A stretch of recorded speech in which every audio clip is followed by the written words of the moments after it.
Olá, tudo bem? Eu sou Mário Ribeiro e estou substituindo Cristiane Santana provisoriamente aqui no Universiência, um programa que é fruto da parceria entre TVs e instituições públicas de ensino superior nordestinas. Aqui a gente conhece as produções científicas que têm transformado a realidade de muita gente. Veja agora as pesquisas que vamos acompanhar hoje. Pesquisadores da Universidade Federal de Sergipe, em parceria com a Universidade de São Paulo, buscam respostas para a hipótese da resistência do Aedes aegypti a inseticidas. A sensibilidade do mosquito pode ser afetada por meio de um composto químico utilizado para repelir insetos. Cientistas da Universidade Federal do Ceará desenvolvem tecnologias para reduzir os impactos de um problema recorrente, principalmente entre os idosos, as quedas. E ainda, na Universidade Estadual do Sudoeste da Bahia, um material didático que mistura fatos históricos a momentos marcantes do futebol. Isso e muito mais você confere agora no Universiência.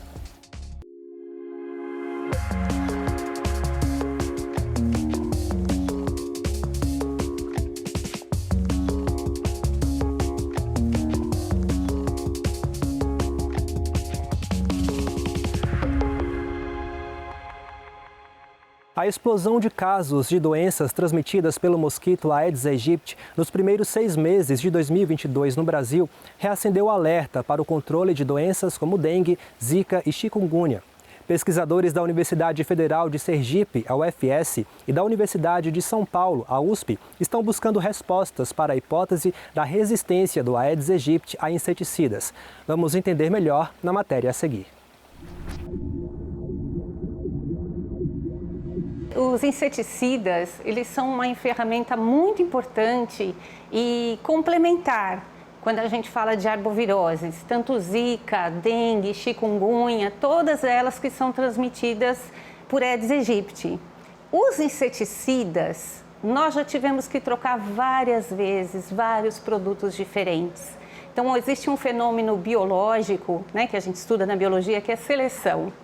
Então, a gente começa a usar um inseticida no ambiente e acaba selecionando alguns indivíduos, alguns mosquitos, que conseguem sobreviver mesmo na presença desse produto. Então, esses inseticidas têm que ser trocados. Então, o Ministério da Saúde já fez várias trocas por produtos diferentes no Brasil. E os repelentes? Os repelentes a gente vem usando mesmo, há mais de 60 anos. O Laboratório de Entomologia e Parasitologia Tropical da Universidade Federal de Sergipe tem se dedicado a esses estudos, de estudar resistência aos repelentes, resistência a inseticidas e também ecologia e biologia desses vetores. E um dos experimentos específicos que a gente faz aqui no laboratório é a resistência de mosquitos a inseticidas. E qual é o inseticida que a gente usa? A deltametrina, que até pouco tempo era usado nos carros fumacês. Como que a gente faz esse teste? Nós pegamos 5 garrafas, uma delas sendo controle, e impregnamos com a nossa solução, que seria o nosso inseticida, a deltametrina. No controle, a gente passa só acetona, que é para saber que não é ela que mata os nossos mosquitos, e sim o nosso inseticida. Para saber se eles são resistentes ou não, a gente faz a contagem a cada 15 minutos. Se eles ficarem vivos até 30 minutos, eles são normais, que é o esperado que eles morram em 30 minutos. Se passar disso, são resistentes. Se for menos que 30, eles são sensíveis. No nosso controle, a gente coloca acetona, que é para saber que ela não mata. Como a gente pode ver aqui, todos vivos. E aqui, após o tempo de 30 minutos, todos mortos. Então sabemos que essa população aqui de mosquito não é resistente ao nosso inseticida. Então, a gente trabalha em colaboração com outros laboratórios. Então, tem laboratórios que trabalham no desenvolvimento de novos repelentes e inseticidas também. Tem um insetário, onde a gente faz criação em massa de mosquito para fazer testes. Temos o laboratório de pesquisa, onde esses testes acontecem. E temos também um laboratório de biologia molecular, onde a gente faz estudos mais refinados. Um dos estudos que nós estamos desenvolvendo atualmente, que é um estudo grande, de âmbito nacional, é justamente estudar se existe uma resistência cruzada entre inseticida e repelente. Um inseto do ambiente que está submetido ao uso de inseticida será que ele fica mais sensível ou menos insensível aos repelentes? Desde a minha graduação em Biologia, aqui na UFES, até o meu doutorado, que é realizado no programa de pós-graduação de Medicina Tropical da USP, eu venho trabalhando com mosquitos. Atualmente, eu estou trabalhando aqui no estado em 8 municípios, sendo eles Capela, Pinhão, Laranjeiras, Simão Dias, Umbaúba, Siriri, Neópolis e Canindé de São Francisco. E como é uma pesquisa que a gente chama uma pesquisa aplicada, que tem resultados que podem ser aplicados a curto prazo, né, a gente sempre trabalha com a Secretaria de Saúde. Então, o nosso laboratório tem colaboração com a Secretaria de Estado da Saúde, com o Laboratório Central de Saúde Pública e com as secretarias municipais de saúde também. Na pesquisa de campo, nesses 8 municípios, inicialmente era realizada uma conversa prévia com o morador, para que eles permitissem a nossa entrada. A partir do momento que havia aprovação, a gente instalava as armadilhas para coletar ovos de mosquito da dengue, ou seja, o Aedes aegypti. Essas armadilhas ficavam em campo, ou seja, nas residências das pessoas, por 3 semanas. Com essas amostras coletadas do campo, a gente tinha um período de secagem das palhetas, logo após a gente fazia a contagem dos ovos. Após a eclosão dos ovos, a gente realizava a criação desses mosquitos, ou seja, a gente abriu colônias de mosquito para cada município que foi coletado. E por que aumentar esses mosquitos em colônia? Para que haja um número suficiente de mosquito para a realização dos testes com inseticida. Porque o número que precisamos, tanto de larvas como de adultos, é muito alto. A gente quer saber, existe alguma mudança na sensibilidade do mosquito? E se esses mosquitos que estão, né, aí na natureza, se eles respondem da mesma maneira que os mosquitos de laboratório, por exemplo?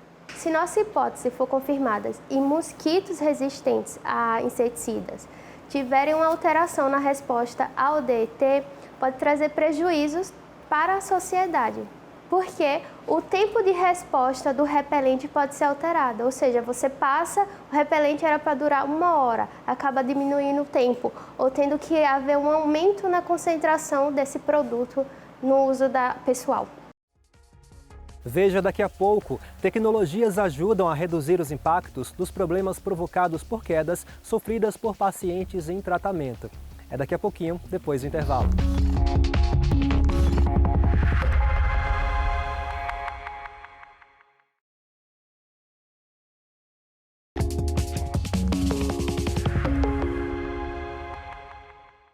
Reduzir os impactos nas quedas de pacientes que possuem esse risco, como é o caso dos idosos, é um desafio proposto pelos pesquisadores da computação da Universidade Federal do Ceará e profissionais de saúde do Centro de Hematologia e Hemoterapia do Ceará, o HEMOCE. Juntos, eles estão desenvolvendo tecnologias para reduzir os impactos dos problemas ocasionados por estas quedas, que podem trazer sérias complicações.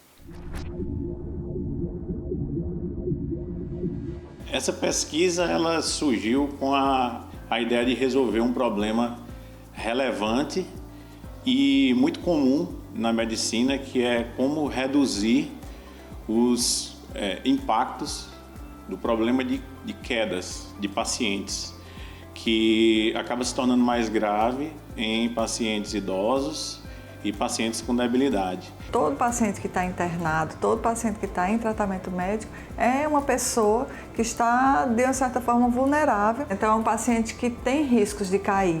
E a queda nesse paciente pode agravar a situação clínica dele, né, a doença que ele levou ele ao internamento, ou pode trazer outras complicações. Então, faz parte do protocolo de segurança do paciente ter ações institucionais de prevenção à queda. Uma vez a gente tendo esse problema, iniciou-se uma pesquisa de doutorado e uma busca por essas soluções. E uma vez que a gente já estava com o estudo mais avançado, a gente levou essa proposta para a empresa Huawei, que investe em pesquisa e desenvolvimento, e eles aceitaram, né, financiar o projeto para resolver esse desafio. Para isso, a gente precisava também de instituições ou profissionais da área de saúde que pudessem ajudar a validar essa solução. Então, para isso, a gente trabalhou junto com o Centro de Hemoterapia e Hematologia do Ceará. O Hemócio não é um hospital, né? O Hemócio tem ambulatórios, né? Mas esses pacientes que ficam, vamos dizer, um dia inteiro aqui, 12 horas, esperando uma transfusão, eles também não estão internados, vamos dizer assim, oficialmente, né? Mas eles estão retidos ao leito. Então, é um paciente que a gente também teria interesse em ter alguma estratégia de prevenção de queda. E a gente tem também um grupo de pacientes que têm vulnerabilidade com relação a sangramento, que são os pacientes que têm coagulopatia, as pessoas que têm coagulopatia hereditária, os hemofílicos, né, principalmente, que quando caem, quando tem algum trauma, podem ter sangramentos que numa pessoa sem coagulopatia hereditária não aconteceria. E isso pode trazer repercussões mais graves para esses pacientes. A gente teve que desenvolver diversas soluções e melhorias nessa solução e testá-la e validá-la com o tempo, em várias sessões distintas de experimentação que aconteciam dentro do ambulatório do Hemócio em Fortaleza. A gente trabalhava na parte de modelar e executar, criar as funções que fossem úteis no dia a dia para as pessoas, que realmente não fosse só uma invençãozinha tecnológica, mas sim uma coisa que impactasse. A primeira abordagem que nós desenvolvemos foi utilizando uma pulseira como essa, um Smart Band, onde a gente utiliza os dados de acelerômetro, o paciente utiliza essa pulseira no braço e a gente tem um aplicativo para o celular.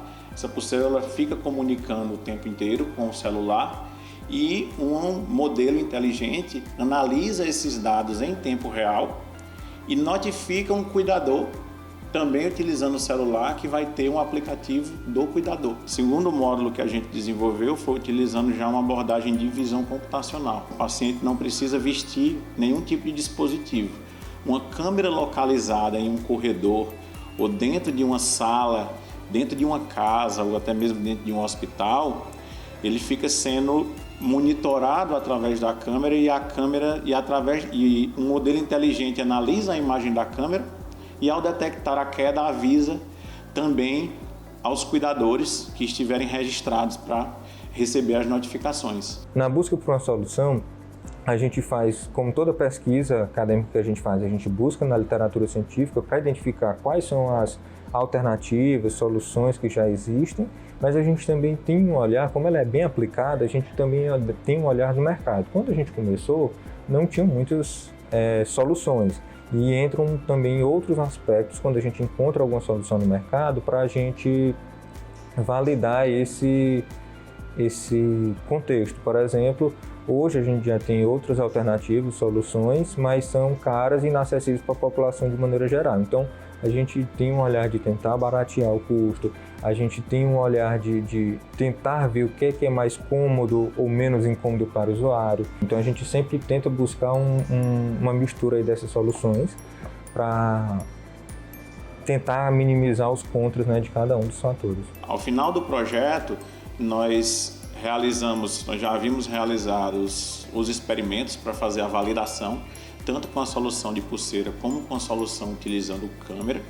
Apresentamos esses dados para a empresa e fizemos a transferência de tecnologia. A empresa ela gostou da solução, ela ficou tão satisfeita com a solução que ela incorporou esse como sendo o case de saúde na área de 5G, dentro do showroom que a Huawei tem em São Paulo. O pessoal da engenharia, o pessoal da computação, ele sabe como chegar à solução, mas ele não tem o problema, ele não entende o problema. E a gente tem o problema e não sabe como chegar à solução. Então essa interlocução é muito importante, essa multidisciplinaridade.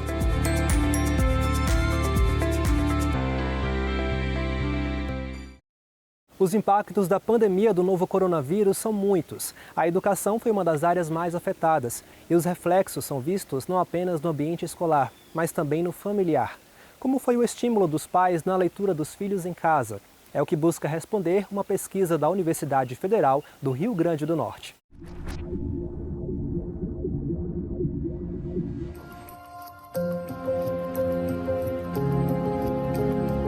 Para mim foi muito difícil ter que ensinar duas crianças e praticamente sem saber muito, né? A pandemia da Covid-19 causou diversos impactos no processo educacional dos estudantes brasileiros. Além das repercussões já conhecidas, a suspensão das aulas presenciais pode ter afetado significativamente o ambiente de literacia familiar, isto é, as atividades de estimulação da leitura e escrita realizadas pelas famílias em casa.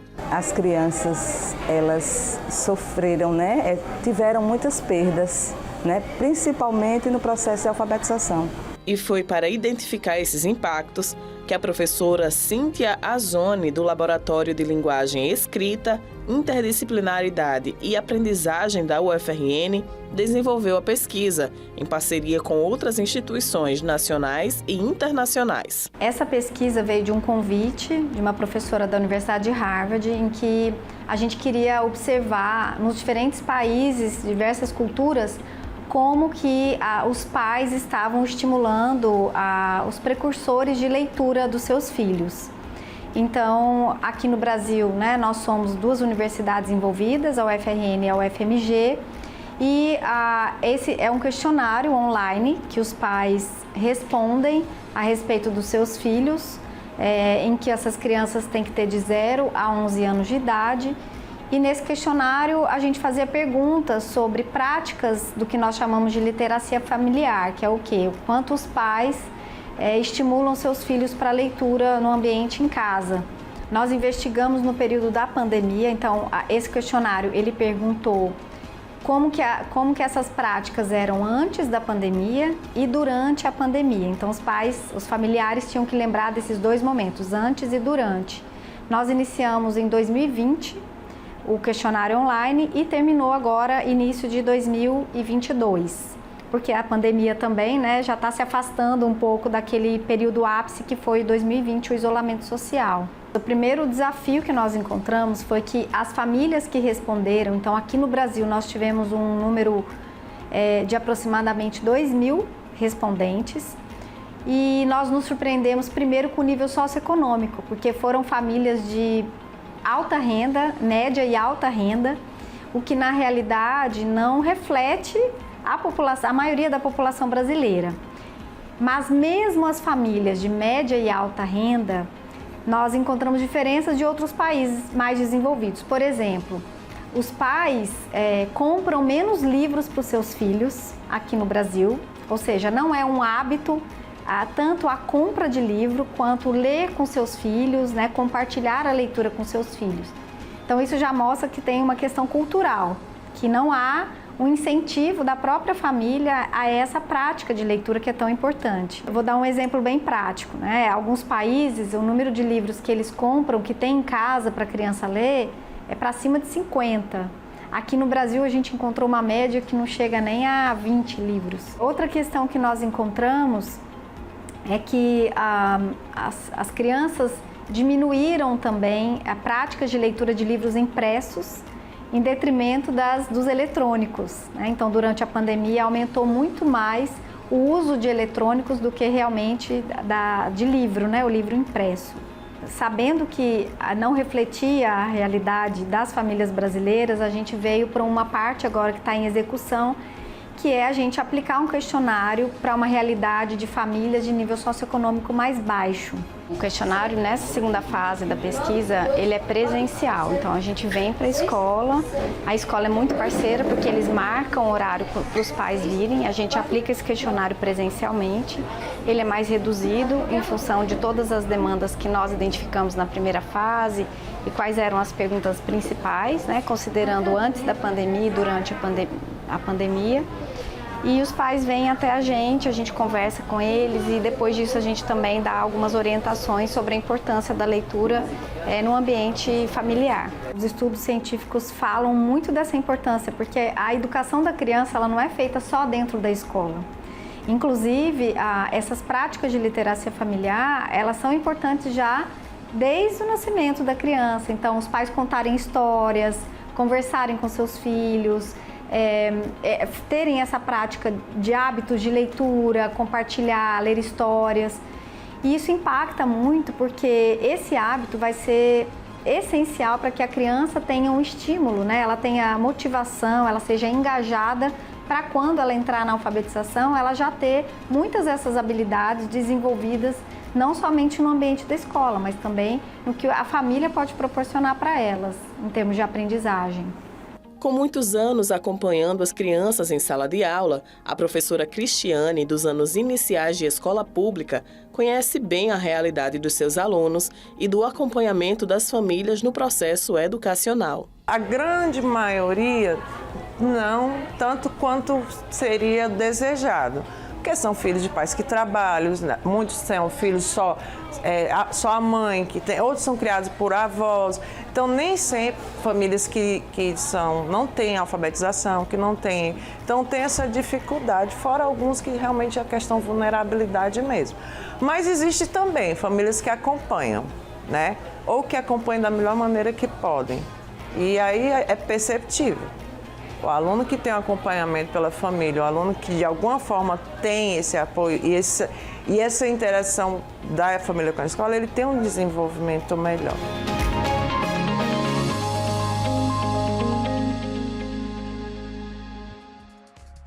A seguir, um material didático que mistura fatos históricos a momentos marcantes do futebol. É daqui a pouquinho, depois do intervalo.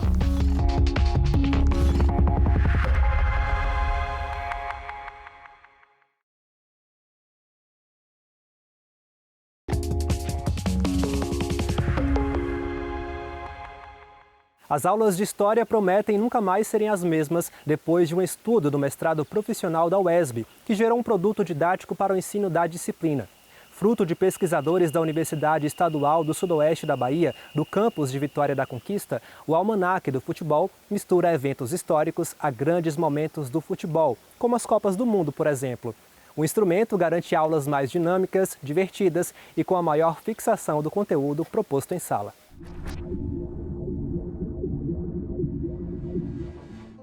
O título do trabalho é Futebol e Política. Não só se discute, como se estuda o futebol como mediação pedagógica para as aulas de História.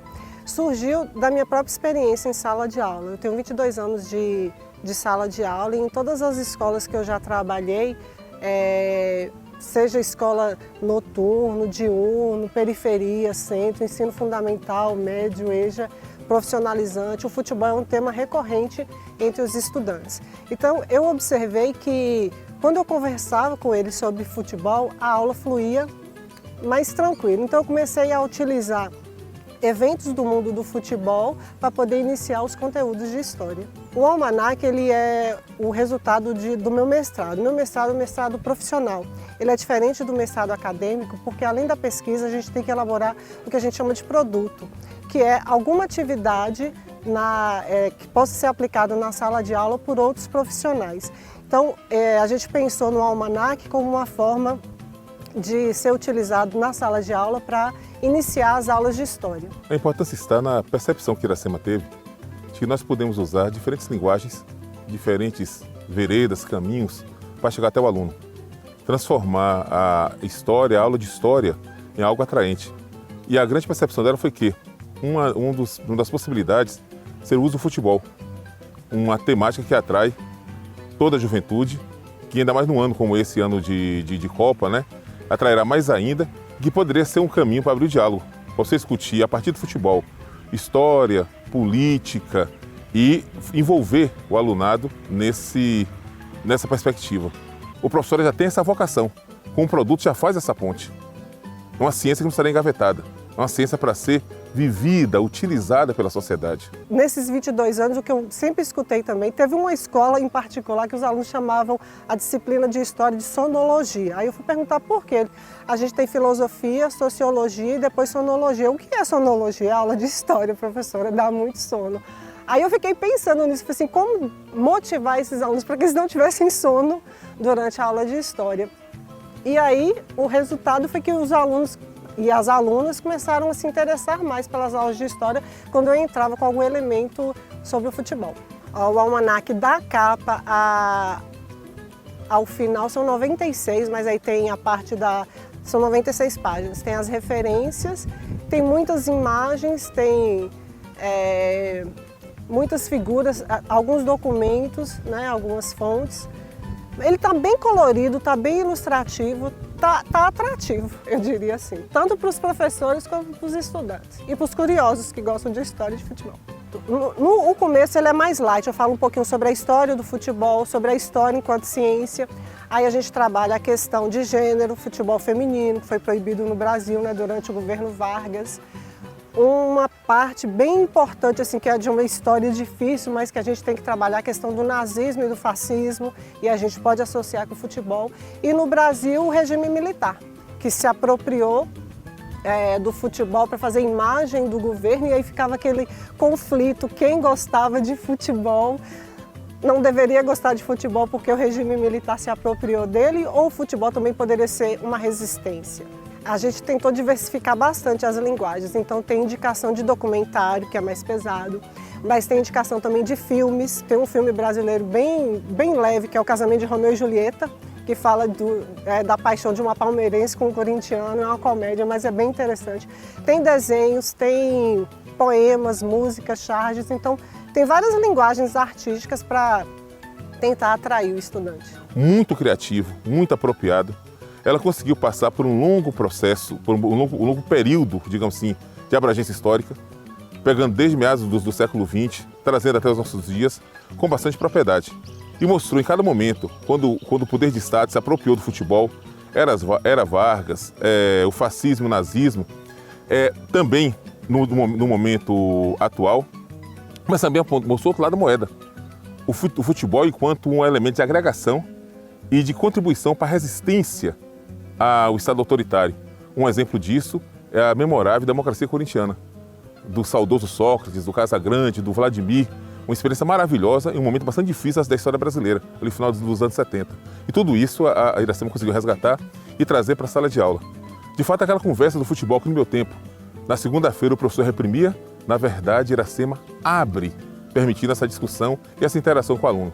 Eu espero que sim, que possa contribuir, que possa ajudar meus colegas nessa tarefa de dar aula de história, ainda mais num momento tão difícil que a gente vive de negação da ciência. Muitos não consideram mais a história como uma ciência. Então, eu espero que consiga melhorar a qualidade do ensino de história.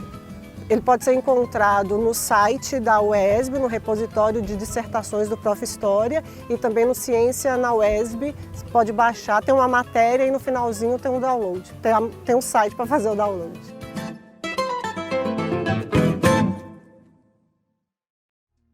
O Universiência de hoje fica por aqui. No próximo programa traremos mais pesquisas para você conhecer. E você já sabe, se tiver alguma dúvida ou sugestão, envie para o nosso e-mail universiencia@uesb.edu.br que a gente explica por aqui numa outra edição. Tchau, tchau e até lá!